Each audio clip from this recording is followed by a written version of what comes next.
this drive-in opened in 1944, but it wasn't until after that that Loeks Theaters actually became a part of it. We're here with J.D. Loeks to talk a little bit about that. That's right. We acquired the theater in about 1966, so it's, I think, 72 years old this year. And then in the 70s, we expanded it to 4 screens, making it one of the largest drive-ins in West Michigan, certainly. Back in the 70s, when it was expanded, there was dozens and dozens of drive-ins in the region. Now we're down to very few, as sort of habits have shifted and the economic model became really pretty tough to make work when you're only open for a few months out of the year. But it's the drive-in, so it's one of those things that a lot of people have these great memories of going to the drive-in when they were kids. They want to share that with their families, and the kids and the families in particular just love coming out to the drive-in in the summertime. Well, we're from Muskegon. I'm with my dad and my sister, my nephew and my brother-in-law and my kids, and we're here to enjoy Finding Dory. Well, it's, I don't know, the whole experience. It's 2 movies for the price of 1 almost. They get to run around, and it's just, yeah, I don't know, it's fun. It's kind of like that picnic, summertime in Michigan feeling. Absolutely. It's almost like people often come and it's like they're setting up their own campground here without a tent, although there's probably been tents set up too from time to time. But it's like a family-friendly tailgater where people come, unlike a traditional theater where they're rolling in a few minutes ahead of showtime. They're coming often 2 hours early to set up their chairs and set up their picnic environment. They're coming to play on the playground that's behind us and play some games and hang out with each other for hours in advance. It's sort of this whole summertime experience that's really unlike anything else that you do in the summertime in Michigan.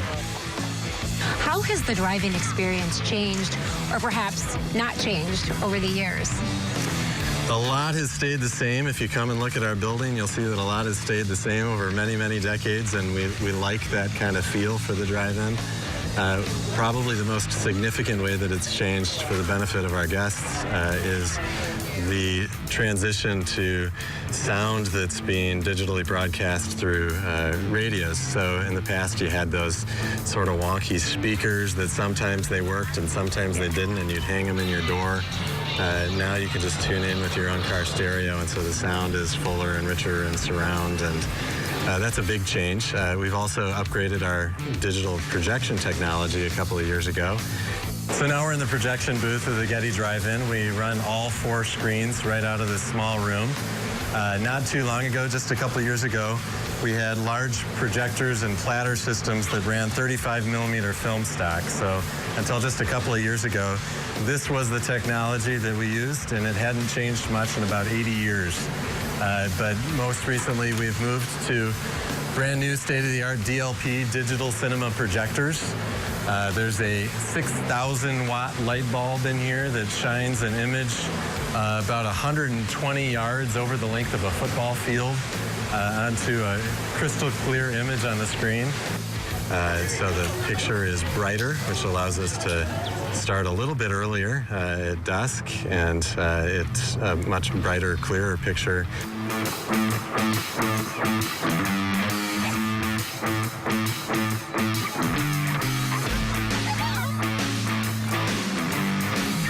How is the Getty different from a movie theater? It has a bigger screen than the movie theater. And it's outside. Well, we've been coming out here at least once a year ever since I was little, so we're pretty prepared by now. We just, we bring food and we bring chairs. It's just really nice. It's just a really great spot in the summertime, and it's something the kids have never experienced, and so we thought we would all do that together. I think it grows the overall movie-going crowd because different people like different types of experiences. So this is a great place to come in an affordable way with your family and spread out a little bit and have a full experience with them in a way that's just different than the typical megaplex.